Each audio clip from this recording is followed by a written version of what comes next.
Bohr's model of hydrogen atom. Niels Bohr ने hydrogen atom के बारे में एक मॉडल दिया।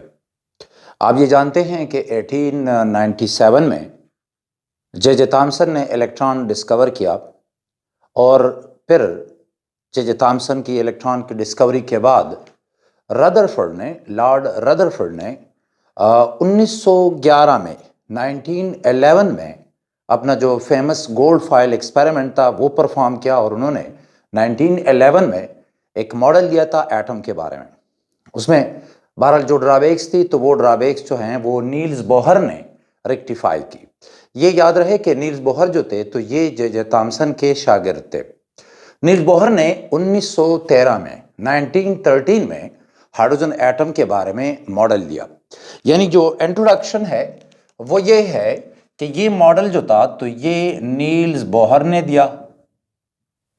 नील्स बोहर ने ये मॉडल दिया था 1913 में, लेकिन इनसे पहले 1911 में रदरफोर्ड ने मॉडल दिया था एटम का। जो फेमस गोल्ड फाइल एक्सपेरिमेंट है वो उन्होंने परफॉर्म किया और उस मॉडल में कुछ ड्रॉबैक्स थी तो नील बोहर ने ये मॉडल दिया और उन ड्रॉबैक्स को रेक्टिफाई किया, करेक्शन की और एक और अच्छा मॉडल दिया।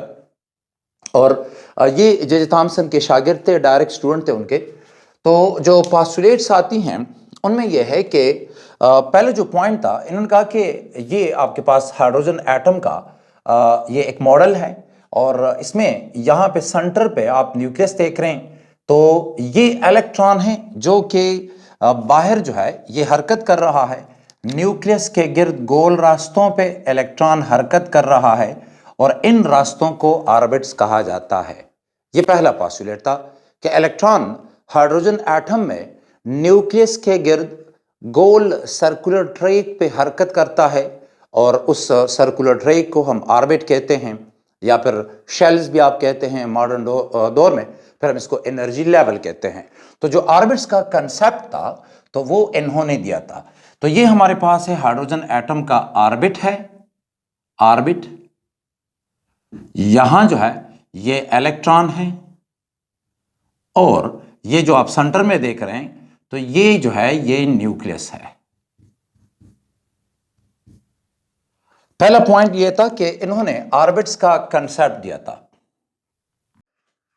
दूसरा पॉइंट इनका ये था कि एक इलेक्ट्रॉन की जो कुल एनर्जी है तो इसका डिपेंड होता है डिस्टेंस पे। न्यूक्लियस से इलेक्ट्रॉन का डिस्टेंस कितना है, ये न्यूक्लियस है और इलेक्ट्रॉन का डिस्टेंस जितना ज्यादा होगा तो इलेक्ट्रॉन की जो एनर्जी है वो ज्यादा होगी। इलेक्ट्रॉन की जो कुल तवानाई होती है वो जब तक किसी ऑर्बिट में रहता है उसकी कुल तवानाई मुस्तकिल होती है। यानी as long as an electron remains in an orbit its total energy remains constant. और ये जो इसकी टोटल एनर्जी है यानी जो कुल तवानाई है तो ये इसकी काइनेटिक एनर्जी यानी हरकी तवानाई और पोटेंशियल एनर्जी जो है तो उनके सम के बराबर होती है। इस इक्वेशन में ये जो आप देख रहे हैं काइनेटिक एनर्जी तो ये इलेक्ट्रॉन की हरकी तवानाई है इलेक्ट्रॉन की मोशन की वजह से, और ये जो पोटेंशियल एनर्जी है तो ये इलेक्ट्रॉन की इलेक्ट्रिक पोटेंशियल एनर्जी है। ये याद रखिए कि इलेक्ट्रॉन न्यूक्लियस के इलेक्ट्रिक फील्ड में है। न्यूक्लियस पॉजिटिवली चार्ज है और इसका अपना इलेक्ट्रिक फील्ड है, यानी ऐसा फील्ड, ऐसा मैदान, ऐसी जगह कि जहां पर न्यूक्लियस जो है वो किसी दूसरे चार्ज पार्टिकल को अट्रैक्ट या रिपेल कर सकता है। न्यूक्लियस पॉजिटिव है तो इलेक्ट्रॉन पे नेगेटिव चार्ज है, इलेक्ट्रॉन जो है तो ये न्यूक्लियस के इलेक्ट्रिक फील्ड में है। तो ये जो एनर्जी है तो ये इलेक्ट्रिक पोटेंशियल एनर्जी है।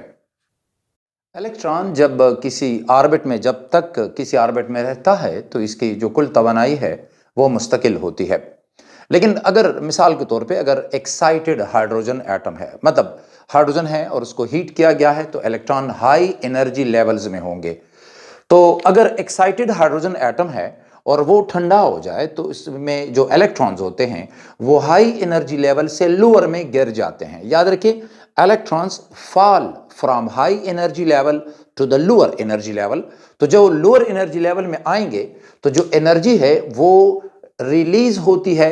ये जो रिलीज है ये in the form of a single photon होगी। लाइक फॉर एग्जांपल हम एक एक्साइटेड हाइड्रोजन एटम कंसिडर कर लेते हैं कि जिसमें मैंने यहां पे दो शेल्स बनाए हैं, दो ऑर्बिट्स बनाए हैं। तो बोहर के इस पोस्टुलेट के मुताबिक जब इलेक्ट्रॉन हाई एनर्जी लेवल से लो में गिरता है तो एनर्जी रिलीज होगी in the form of photon. ये हमारे पास लोअर एनर्जी लेवल है, ये मैं इसे जाहिर कर लेता हूं N1 से, और यहां पर इलेक्ट्रॉन की जो टोटल एनर्जी बनती है वो है E1। ये फिर हाई एनर्जी लेवल है, यहां इसको हम N2 से जाहिर कर देते हैं, और यहां पर जो इलेक्ट्रॉन की एनर्जी बनती है वो है E2। तो बोहर ने कहा कि जब इलेक्ट्रॉन हाई लेवल से लो में गिरता है तो एनर्जी रिलीज होगी। सो देख लीजिए कि इलेक्ट्रॉन है, फॉर एग्जांपल ये हाई एनर्जी लेवल है और इससे ये लो में गिर जाता है, यहां पे आ जाएगा, तो जो एनर्जी है इसकी डिक्रीज हो जाती है। तो जो डिक्रीज है वो जो एनर्जी रिलीज करेगा तो वो in the form of photon होगी। ये आपके पास फोटॉन है और इस फोटॉन की जो एनर्जी है वो डेल्टा ई है। याद रखिए कि इस फोटॉन की जो एनर्जी है वो इतनी ही होगी जितना कि इन ऑर्बिट्स के दरमियान एनर्जी का डिफरेंस है।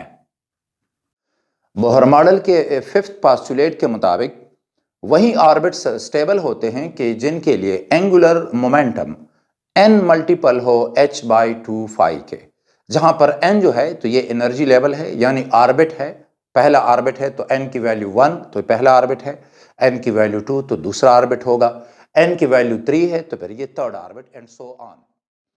इस इक्वेशन में mvr जो है ये angular momentum of the electron है, जहां पर m जो है तो ये मास है इस इलेक्ट्रॉन का, v वेलोसिटी है इस इलेक्ट्रॉन की जो न्यूक्लियस के गिर हरकत में है, और r जो है तो ये रेडियस है इस सर्कुलर ट्रैक का।